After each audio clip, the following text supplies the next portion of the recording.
Berbeda dengan suasana Idul Adha di tanah air, di New York City tidak ada pemandangan kambing dan sapi diperjualbelikan di pinggir jalan. Bahkan, pemotongan hewan kurban harus dilakukan di rumah jagal khusus di luar kota New York.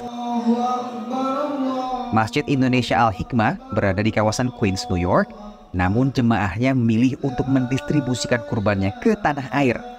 Salah satu alasannya karena warga yang berhak menerima kurban lebih mudah ditemukan datanya di Indonesia.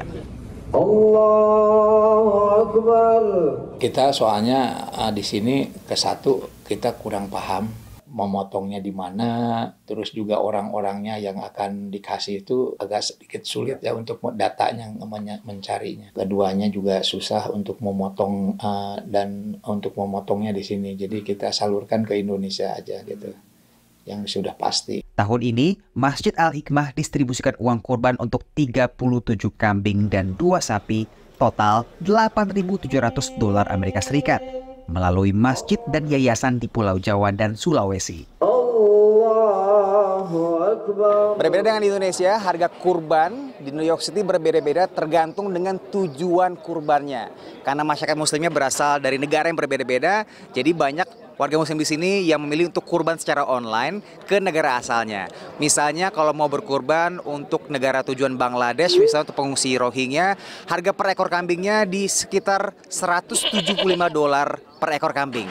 Untuk satu ekor kambing di Indonesia dipatok harga $225. Sementara untuk kurban kambing yang didistribusikan ke wilayah New York City dipatok per ekor kambingnya $400.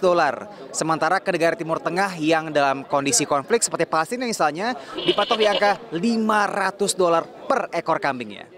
Fenomena kurban online jadi pilihan yang jamak khususnya bagi muslim pendatang di New York.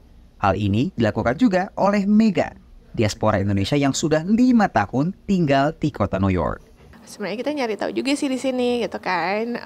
Ada juga di sini lewat online, rata-rata online, dan pemotongan juga nggak di sini pastinya. Di New York nggak ada pemotongan, jadi mereka biasa kirim ke luar negeri. Jadi pas kita dengar gitu, kayaknya mendingan kalau kirim ke luar negeri sekalian aja kirim ke rumah.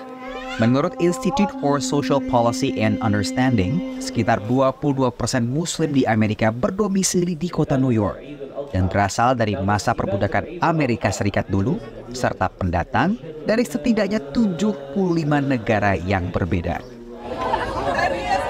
Dari kota New York, Randy Wucaksana, VOA.